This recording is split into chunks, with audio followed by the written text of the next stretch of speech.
Welcome to the Lead Counsel podcast, hosted by New York personal injury lawyer Tom Tona.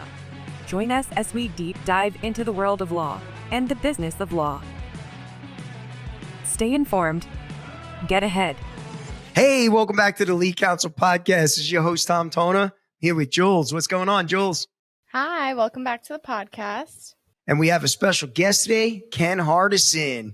And everybody who's listening to this, because we're mostly lawyers, probably knows who you are, Ken. But how are you, Ken? I'm doing wonderful. Awesome. A little behind on schedule, but other than that, I'm doing great. Awesome. So Ken has been a personal injury lawyer for over 35 years, and he's also the owner of a law firm management website, Law Practice Advisor, and he's the founder and president of PILMMA.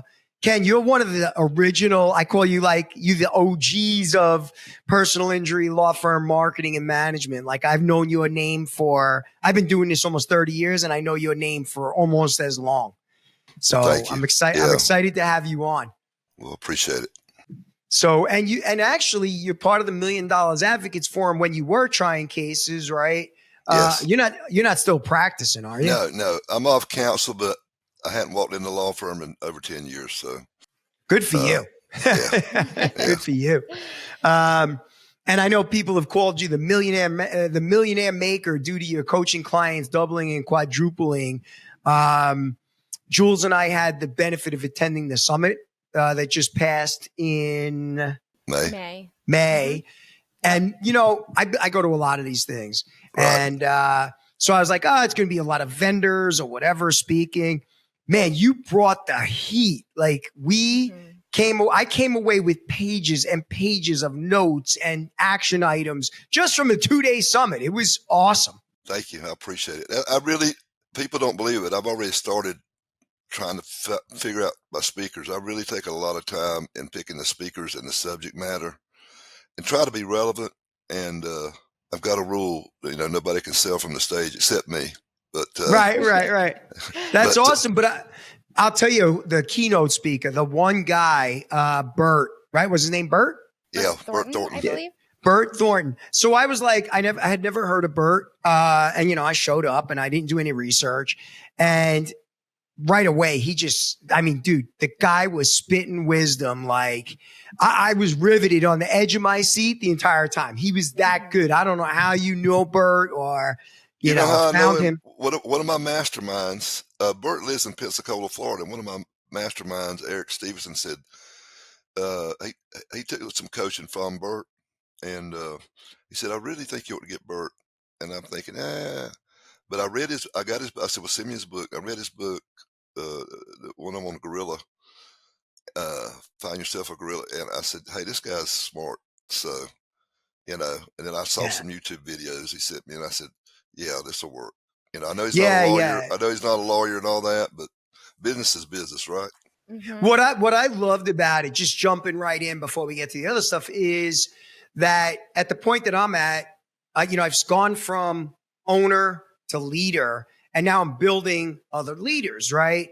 And what I loved is the way he broke down the mentor-mentee relationship, the 4 elements you want to see on both sides. Like, man, it was so much wisdom packed into that keynote speech. I was like, oh, we're at a different type of conference right now. Like, that was not your ordinary keynote speech. Like, the guy delivered. Really, it was great. Well, thank you. I felt like everybody's speeches were extremely relevant to especially like the marketing space now. Everything was just. Yeah, I was really exhausted by the end of day one. I'm like, I can't believe we got another day to go. I got to go to bed. It was we that had 2 packed. days after that. Yeah, it was that packed. It was really like, if you were entrepreneurial minded and you were paying attention, man, you came home with a bunch of takeaways. Yeah, It was thank awesome. you. I appreciate it. So Ken, you are one of the OGs of the law firm coaching space. Tell me about, I don't really even care about the journey of law as much as what inspired you to go from a practicing personal injury attorney that was probably very successful and selling your practice. I know you sold 2 practices, right? I think 2. Yeah. What then said, I'm going to transition into helping other lawyers build practices like a business? Well, it's funny, really. When I sold my first practice in 2010, and I moved from Raleigh to North Myrtle Beach, and I was going to retire and play golf and fish and live and you know, and drink margaritas on the beach. And I Right. did that for about 6 months, and I got bored shitless. I'm not gonna lie. I mean, really, I was going crazy. And I had started PILMMA as kind of like a hobby in 2009, but it was just really, we had one mastermind that I still did. But I had trained one of my mentors, talking about mentors, probably my biggest mentor for 10 years, 15 years before I sold my practice, was Dan Kennedy. And he ran this whole info business. And but he only had 2 masterminds, and I was in them for several years. But they had 2 conferences a year, and they were helping other entrepreneurs uh, show them how to market, you know. And he's got some really good stuff. And I also studied a lot. Uh, Jay Abraham. I was in some of his masterminds, and became good friends with him. Very smart. 2 different types of coaches, 2 different types of men, but I learned so much from both of them, to be honest with you. Probably the 2 biggest mentors I had. But I said, you know, and I talked to Dan. I said, "You think I can do this?" I mean, there was another lawyer doing it, Ben Glass, who I love, but Yes. he was doing all lawyers. And I said, "You know, you've always said, Dan, there's riches and niches. I just want to do PI lawyers or contingency lawyers. I don't want to do criminal lawyers or domestic lawyers or planning, you know, estate planning." I said, "I just want to do PI because that's what I was good at. That's what I built up." I mean, I took a firm from 2 lawyers and 3 staff, and 5, 6 years later, it was 13 lawyers, 47 staff. Uh, but listen, with a lot of bumps too. Listen, I made so many mistakes, unbelievable. And that was another thing I thought about. Nobody would really help me because your competitors not. I had to go out of state to pick people's brains. There was no conferences for lawyers on marketing management. So I had to go to other marketing and management seminars that had nothing to do with law, and I come back and try it, you know, and apply it. Some of it worked, some of it didn't. Especially the marketing, some of it worked, some of it didn't. And then I met this other guy named Trey Ryder, who's very big on educational-based marketing, and I just fell in love with his marketing strategies. And Ben Kennedy kind of does it. He just don't call it that. So anyway, that's why I decided, you know, because I was going to sell out, retire, you know, and just take it easy, but I'm not built that way, evidently. Right. So Right. we started, you know, PILMMA, and I'm still kind of doing this hobby, but and so I started this Social Security firm in Myrtle Beach. I said, you know, I was at one of my meetings or a conference or something, and some lawyer said, "Well, Ken, I didn't have $500,000 to start a law firm like you did when you did in '96. Because I went out and borrowed $500,000, which was a lot of money back then. Probably not now, Hell but yeah. Yeah. back then it was a lot of money, and went right on TV, and it exploded it. I mean, now you couldn't do what I did. Just to be honest with you, it's too saturated. The barrier to entry to TV is very, very big right now. It Right. wasn't that big with me. I was spending $50,000 a month and went from 120 cases a month to 120 cases a month in 90 days. You Wow. cannot do that. You cannot do that now. It's impossible. But I had a lawyer. I said, "Well, how much could you spend?" He said, $6,000 a month. So I went and I allocated $6,000 a month for 3 years and built a Social Security practice because I couldn't have license in South Carolina. So I just did Social Security because you can practice anywhere. And I got it at about 800 cases. And I was Wow. looking at the numbers, and I said, to make this really profitable, I said, I got to have like 4,000 cases. And I don't want to do that. I don't want that many employees because I figured out how many employees I have to have. And so I sold it. I said, you know, and I sold that one probably not as, I didn't get the top dollar for that one because I just wanted to prove that I could build a law firm in, Right. you know, 2 or 3 years with $6,000 a month. Now I did a lot of grassroots, and I did a lot of video stuff back then in 2000. You know, everybody's talking about video now, but I was doing a lot of video back then, and bringing in communities, uh, influencers, and just really, I was working because I was not from this town. So I had to come in and just really start from ground zero. So actually, that was harder than when I was up in North Carolina, to be honest with you, because I didn't have anybody down here. Nobody knew who I was. And I had a limited budget because I limited it on myself to prove a point.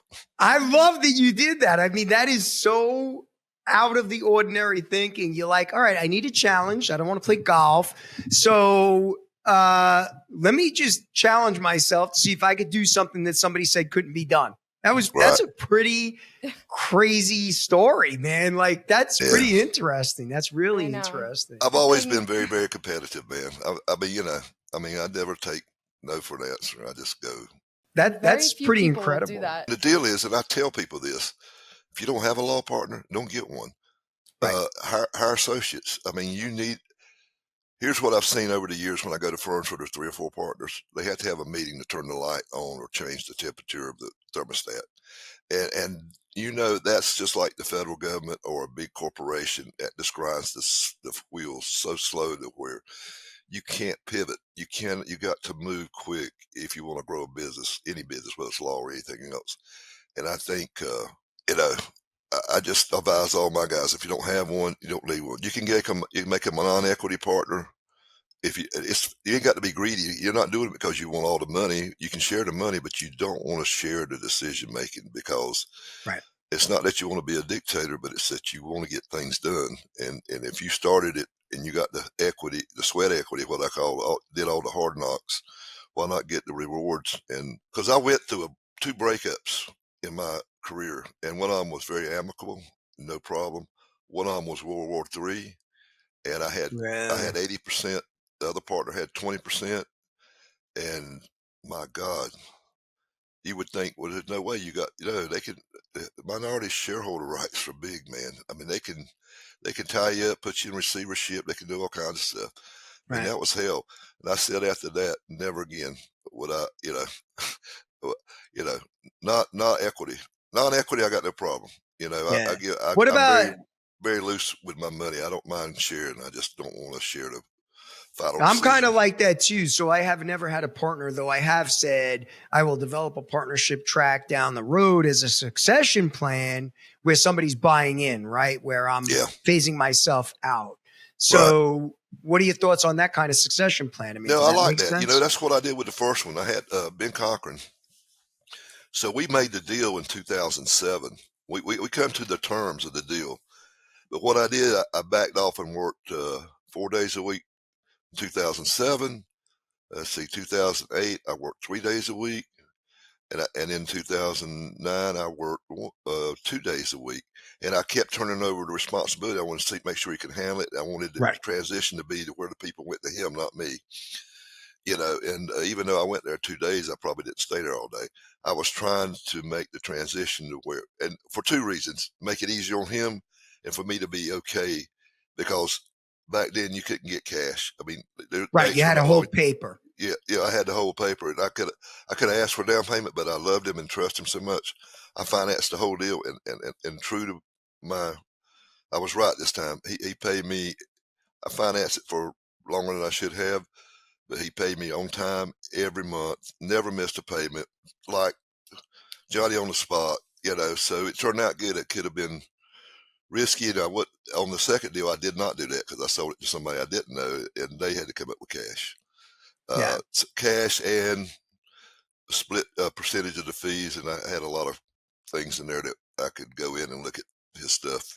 Right. So protections. It's just business, right? As they say. Yeah, but for anybody that's listening to this, like I'm very much like you. Like I hire lawyers to represent me on stuff like that, right? Like anytime I do a deal, and I can't. I mean, I was just about to say I can't tell you how many times, but I don't have to tell you the number of times that lawyers are going to do certain transactions and not lawyer up to get those protections, and then wonder why World War III breaks out over it on the back end. It's like crazy to me.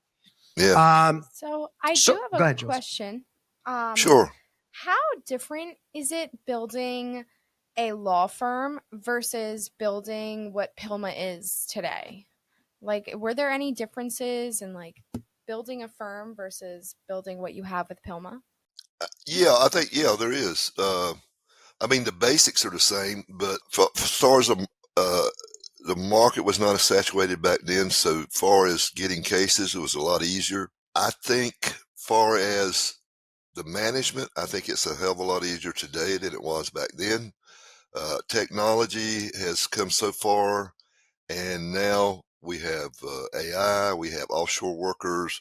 You can get your costs down if I think AI and offshore workers and remote workers has changed since COVID. I've seen more changes since COVID, and I think they're good changes. Some people might disagree with me, but I think they're good changes because I'm seeing law firms that embrace these two things. They're cut because when we do mastermind meetings, Tom, I don't make them tell me how much money they made last quarter, but I want to know what percentage of your gross was spent for staff, what percentage of your gross was spent for lawyer salaries, excluding your draws, the partner's draws, and what percentage was spent on marketing, and then what was your net profit for that quarter. And that can tell us a lot. And I've seen some law firms in the last couple of years really knock down the cost of staff. The goal, the line is we try to keep under 20% on staff and attorney fees each. You want to stay underneath that. Marketing kind of depends. I say when people say how much it depends on how fast you want to grow. I mean, I had years I spent 30% of my gross on marketing. I had years I spent 5% when I was trying to regroup. Because every time you double, you got to regroup everything Right. It gets crazy. And this is a true story. When I first started, I went in 90 days from 20 cases a month to 120. I had to turn off the TV. I couldn't handle it. I didn't have the infrastructure. I couldn't handle the calls. I was getting complaints. Thank God, not to the bar, but they were calling, raising hell, and they should have. So I had to shut down the TV, and I hired this woman that really helped. I call her my secret weapon, Cheryl Leon. She just died about 6 months ago. But I hired her as my law firm administrator, and she was a demon when it came to SOPs, setting up operating procedures, and very good on operations. And she probably saved me, no lie, because I had no training in that.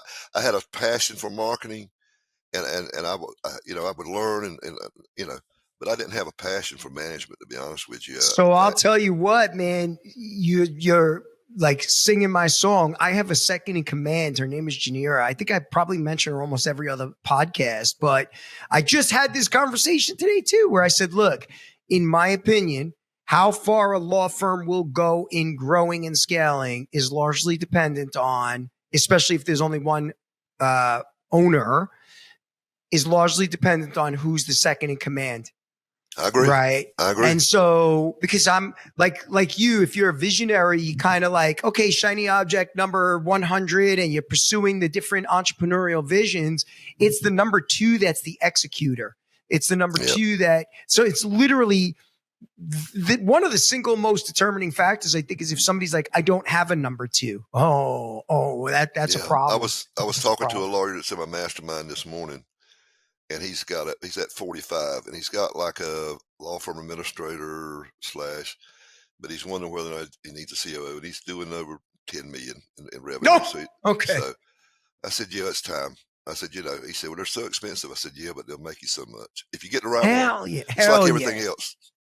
I said, but take your time and find the right one that's got the same core values.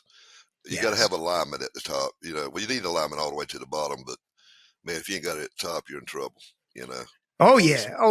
I mean, that's one of the beauties of EOS. I've been doing EOS for about 18 months now. And oh my God, it's been transformative. It has been I'm a certified scaling up coach, which is. Oh, same thing. Same thing. It's just got different names for different deals. We call them huddles. Yeah, but it's paramount, right? Like you just said, you mentioned everything I talk about on a regular basis: alignment, core values. So if they're looking for COO, hire a headhunting firm, a recruiter that specializes in those C-suite hires, and make sure they're aligned with who you are. Like, run them through the core values. You didn't make it to 10 million without core values, clearly defined, and a culture clearly defined. If you did, that'd be kind of miraculous, I think, because you need that stuff. We just had one of our masterminds hire a COO, and they hired a headhunter. Headhunter went to her office and spent a day and a half. That's what I'm talking about. And they, in fact, they missed my last mastermind. No, they missed it. No, they didn't miss. They missed the summit because they were trying to onboard and interview. They were hiring one of the CEOs.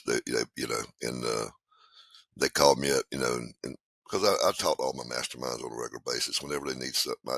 I love what I do, Tom. I can't help it. Yeah, I mean, it's funny. Like we signed up for your gold thing, and you're always available. Like even for a quick call, if Juliet calls up, you're like, "Oh, listen, let's just jump on a call." I know you talk a lot to Ryan Auger, who's a friend of mine. yeah. I mean, I like this. You know, if I'm not on the phone, I'll talk about it. If I'm not on the golf course, I still like to play golf a little bit. That's awesome. That's awesome. Yeah, but you don't have that personality. You're going to play golf 2 rounds a day every day for 5 days. I've played about 5 rounds this year. Okay. And I'm going to play 2 this weekend, and then next week I'm taking my son to St. Andrews. Oh, nice. Very nice. We're going to spend a week out there and play. It's Very on my bucket nice. list. On my bucket list. Very nice. I love it. I love it. So, how much planning goes into the PILMMA event? Like you already started planning the next one? Oh, God. Well, I'll put it to you this way. We had 32 revisions because my COO started making fun of me. 32 revisions. Yeah. Because whatever I start out with never ends the same. And I usually start out, believe it or not, with me speaking like 5 times. And I usually give my speaking spots to other people if I think they're going to do a better job on a subject than I would. But that way, I want to give value. And if somebody can do a better job than I can, then hell, I'll learn something. You know what I'm saying? And listen, you also have nothing to prove to anybody. Like you've been delivering value, like you said, since 2009 when you opened PILMMA up. And now you have this other venture. What's this other venture, this website that you're doing? What? Which one? It's called the Law Practice Advisor. What is that? Something I started several years ago, but it's not really what functioning. I mean, I need to close it down. It's one of those things I forgot about. But, okay. No, So the only thing I do now is I started National Academy of Motorcycle Injury Lawyers, and we're doing Yes, that. I saw that.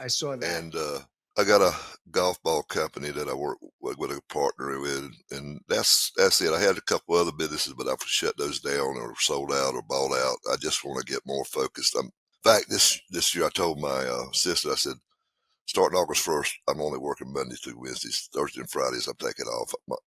My wife, we want to go on these little mini trips, like 4-day trips where we go, fly into Nashville, spend 2 days, come back, Yep. Yeah. Because really 80% of travel I do now is from a masterminds. But I picked some nice places, like we're going to Asheville, Grove Park Inn this summer, and then we're going to Lake Tahoe and Cabo San Lucas. We're going to Hawaii. So, nice. We've been to some great places, Jackson Hole, Charleston, Yeah. and then we've been to some regular cities like Atlanta and Chicago and New York. But that way, it's as I say, it's a tax write-off. I get to go visit places I want to go. And, right. And that's awesome. So I have a question that gets posed to me a lot. Sorry, Jules. I get this question all the time because I meet all of these guys at these different masterminds and summits and stuff. And I run across attorneys that love trying cases, right? And so I said 15 years ago, I don't want to try cases anymore. I don't want to touch cases anymore. I just want to focus on the business, the management, the marketing. That's it. And that's all I've done. What advice do you give to somebody who's like, I love trying cases. I also own my own law firm. What advice do you give those people? Yeah. Because I hear that so often. Like I work with a lot of those guys. Some of them have tried cases for me. Yeah. It's very simple. I think that's great. Leverage your strengths. Do what you got a passion for. I tell my kids that. I tell everybody that. Just go out and hire you a crackerjack COO and a chief marketing director and somebody that you can trust and empower them and make sure it's your voice, but let them have at it. I mean, you just manage, you just go try your cases and, and if you can find another lawyer without making him a equity partner that will help you do that, that might be a good deal. We've got a firm now, and these guys are knocking it out of the park, and they've only been out 5 years. And one of them loves to try cases and gets really good, and the other one runs the business side of it, and they've got a good thing going. And I say it will until one of you thinks that his value is greater than others. I said, that'll be the problem. I said, that'll be your problem. I said, maybe it won't be. I said, but if you ever have a problem, that's what I find with law firms breaking up. It's usually either about the money or they think one's worth more than the other one. Yeah. As far as they're working harder, or they bring more value, or whatever. They feel like they're getting slighted some way. Yeah. But running a firm is just as important as hitting big verdicts. I'm telling you, Oh, because if you yeah. don't have somebody that can get the cases in, then you ain't going to have no cases to try, right? I don't care Right. how damn good you are. I was just going to say, it does not matter how good you are. Yeah, 100%. 100%. You And I know, but have seen some very powerful, like you said, partnerships, but there's always that tenuous nature because of what you just said, right? They start to look at it differently, and they really shouldn't. It's a super valuable skill. I've invested millions of dollars into learning how to run a business like a business, a law firm like a business. And it's no less valuable than the guy that could take a 7 or 8 figure verdict. So Ken, I ask people all the time this question about, like, what would you say is one of the biggest needle movers for your business trajectory that's gotten you to where you are today? What would you say is your biggest needle mover? uh, the law firms, I think it was the educational based marketing. I think, and finding Cheryl Leon, you know, for that one. For this one, I think the biggest needle mover was, you're not going to believe this, but I used to really be down about, not think that I was as good as I was. I mean, Jay Abraham told me my biggest impediment to success was myself. That I like to downplay everything. I'm very humble too much sometimes. Um, probably why I was not a great trial lawyer, right? Because you can't be humble and be a great trial lawyer. You gotta be so Mhm. cocky. Right. And so I think that for this, PILMMA has been the biggest deal, accepting and being okay with being. I didn't come up with Millionaire Maker. Dan Kennedy came up with. He called himself that. He said that's what you ought to be for lawyers. I would have never done that because I thought that would be bragful or boasting. But I think it works, right? He says you got to anoint yourself, my friend. Nobody else is going to do it for you. You know, and I think lawyers have got to do that. You got to anoint yourself as the expert in this, whatever it is you do, and write your little books. And I wrote 7 different books when I was practicing law about car wrecks, workers' comp, nursing home, truckers, motorcycle cases, everything, property damage. Um, And you still offer licensing on books like yeah, that oh to law yeah, oh yeah, firms. man, you Yeah. got to make something out of it, right? I know. Listen, man, Yeah, it's all yeah, good. You know, yeah. But so I what did what all that, and believe it or not, my partner that I sold out to, he still puts those books out. He's got a full-time guy. He wrapped a car, and they go out and put them in doctors' offices and urgent cares offices in 20 counties in North Carolina. And I don't know what's the ROI because I don't talk to him that much. But when I was doing every book, every 25 books we put out in doctor's office, we got a new case, and the books cost about $2 a piece. So I right, thought that was, right. and you got the cost to get them out there and all that, but still, we used Yeah. to have our investigators do it because before COVID, I had like 4 guys on the road, and you know, all the time, and we just had our intake people setting them up, trying to get them signed up the same day. And when they weren't signing up, they had books in their trunk, and they were stopping by the doctor's office and putting them in. So we had them, working when they won't sign up cases, they were putting out books. But Yeah. things have changed. Not many clients even want to come. I mean, they don't want you to go to their house. They don't want to go to you. They just want to do it all on Zoom Yeah. or Yeah. or And I FaceTime or listen, whatever. I have learned so much so your portal. I go in there and I'm like, man, this is an overwhelming amount of content. I mean, I read the monthly magazine you put out. I cut it and I distribute it to like my intake person, my marketing person, Jules. It's just you put out an unbelievable amount of content at a rate that is just, I mean, you're like a content machine, like legit. You're a media machine, but it's all Yeah. really valuable content too. I mean, Well, it's it's great and content. I don't do it. I got to say this. I got a lot of good people.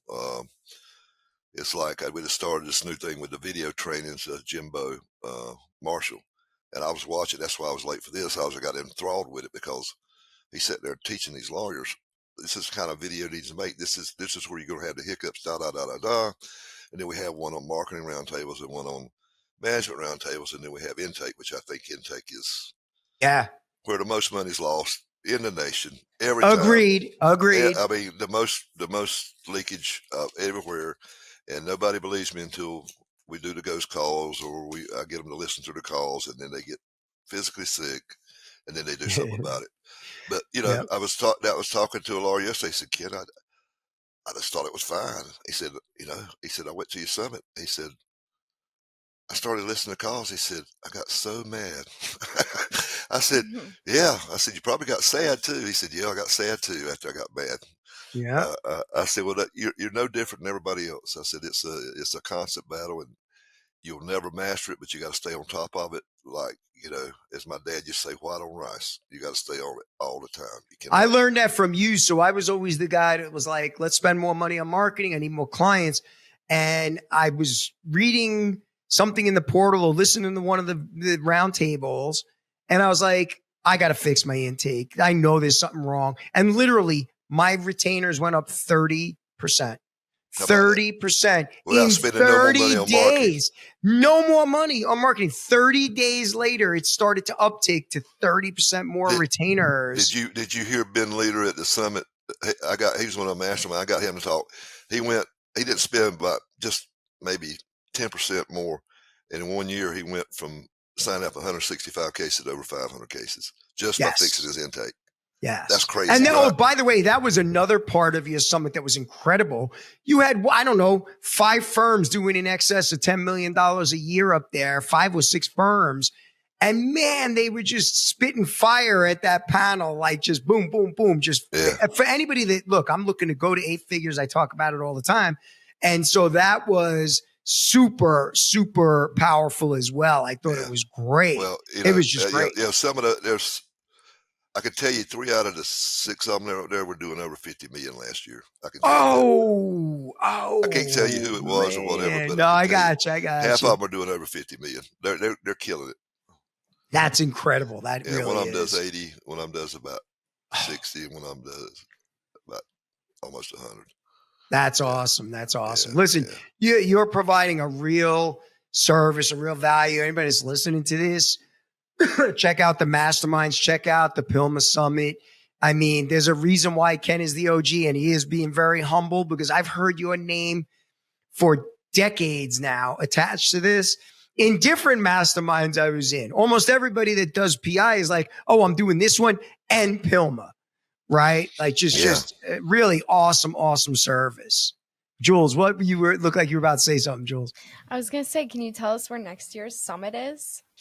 I tell you, it's going to be one of 2 places. It's not going to be in New Orleans. We're looking at the JW Marriott at Austin, and we're looking at they've completely renovated the Renaissance in Nashville, Tennessee. Thought about going to Denver, but I think we either go to JW or the Renaissance, whichever one gives us the best deal. I think both. I like music, so I like to go to places that have music for the summit so that I can listen to bands. And like I said, I like that I could have made a lot more money staying in the law practice. Okay. There's no doubt about it. I mean, listen, I paid more taxes than I make doing this. I promise you. Okay? Right. But I enjoy this. And so it's a lifestyle business. I figured out that money wasn't the number one thing. It gives you freedom and all that, but it's not. Making the most money in the room does not make you successful. I mean, I know people argue with me. Listen, I used to think that for years and years and years. And, I thought that was the measuring stick. But what I found was if you really treat your clients really good and give value, you're going to make the money. I mean, the money's going to, and that's what I do with PILMMA. We treat, our core values. If you go to our website and look at them, we live them. And when people say, well, we've got to make a decision, I say, just go to our core values. It'll tell you what to do. And sometimes it costs us money. I mean, I had to make some decisions in the last month that cost me 6 figures that I could have made a different decision, but it really would have been going against our core values, and what poor example to set for the rest of the people on the team, right? Yep. And that's how you know their core values, right? Like the rubber hits the road. Yeah. They're non-negotiable, and that's where the rubber hits the road. So it's crystal clear. But I'm hoping, I talked to Sherry this morning, my COO, and she's the one that does all the planning. And so the only one that can handle us, because we've gotten bigger, I ain't gonna say so big because there's a lot of events a lot bigger than us, but we had over 500 people at this last one with the vendors and everybody. And so only JW can handle us down there. The rest of them are either booked or can't handle us. And so Renaissance came out to us and said, we renovated and we'd like to have you there. And so I think they might give us a good deal. And everybody seems to like Nashville. I didn't have many people. Yeah, Nashville is awesome. Nashville. I mean, I love Nashville, but I go there a lot. See, I can be there an hour and a half plane trip. Right. And come back, Jules, what was the name of that place we went to in Nashville for that one conference? The Grand Opryland. The Grand Opryland Hotel. It's a pretty big venue. It's big. Gaylord. Gaylord. Yeah. Great hotel, outside. Great conference. Yeah. Yeah. I went. Dan Kenny had an event there. 15, 20 years ago, and I went to it. It was a big hotel, man. Big. Yeah, it's huge. I remember it's huge. Had a restaurant with waterfalls and stuff all around the middle of it. Yeah, there's like 4 or 5 restaurants in there. Yeah, it's pretty had big, a radio station in there going. Yeah, it was pretty cool. You literally don't have to leave the resort. There's like everything there. Yeah. Listen, this was awesome. I was excited to have you on because I came back. We actually did a show from the hotel suite that I booked after day one, talking about the biggest takeaways. That was like an hour long because myself, Herb Auger, you work with his firm on the coaching side as well. We were just blown away that somebody's putting out that level of value at that summit that you put on. It was amazing. It really was. Well, you did such an amazing job. That makes me feel good. That's better than making the money, to be honest with you. No, listen, and you reached 500 something people in a 3-day period. And there's no way, if you were paying attention, you didn't come back better than you left, than you left for the conference. I will also tell you the funny thing. While you only wanted to gear it towards PI, some really smart criminal defense lawyers, one of them was a good friend of mine, were there, right? It's not just limited. And I tell people all the time, you're nuts if you don't attend these things. So what if it's PI oriented? Yeah. Who do you think spends the most money on innovation, marketing, and improvement? PI lawyers. You can learn a ton. And there was only 2 criminal defense firms there, I think. One of them was Adam Rossin, who's a friend of mine out of Fort Lauderdale. Right. But he's super entrepreneurial and he'll be breaking 8 figures as a criminal defense firm because he goes to stuff like your mastermind, your summit. I think he was actually part of your mastermind for a while, if I'm not mistaken. Yeah. So you've been doing an awesome service for lawyers for a very long time. Anytime ever you want to promote this, we have lawyers that, and I also put it all over my LinkedIn. I have like 12,000 lawyers I'm connected to on LinkedIn. And a lot of people listen to this stuff. We'll have them go to the PILMMA website if they want more information. I know that we do a monthly membership with you, which is well worth its weight in gold. Like there's a gold membership. The gold membership. But it's worth, Jules attends the marketing mastermind. I do the management one. And every month I have my entire intake team doing the intake one. And I purchased your intake class that you had. I think it was like $2,000-$3,000. And we used that. Yeah, the training. Yeah. And we use that to train intake people. It's freaking awesome. And it's, it's available to everybody in our staff for that price. So you're doing something pretty awesome. I love what you're doing. I think it's amazing. So thank you, really. No, thank you, bro. I appreciate it. You're making the practice better. And I try to explain to lawyers all the time. It's great that you could try cases. But like you said, like without the business piece of it, they didn't teach you this stuff in law school. You're really filling a void. You're really filling a big void. So. Well, like I said, you can build the best mousetrap in the world, but if nobody knows about it, they're not going to use it.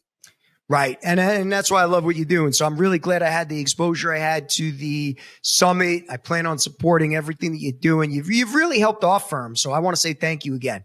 You're quite welcome. And I appreciate the accolades. All right, man. Thanks for coming on. I appreciate it, Ken. Thank you for tuning in to this episode of the Lead Counsel podcast.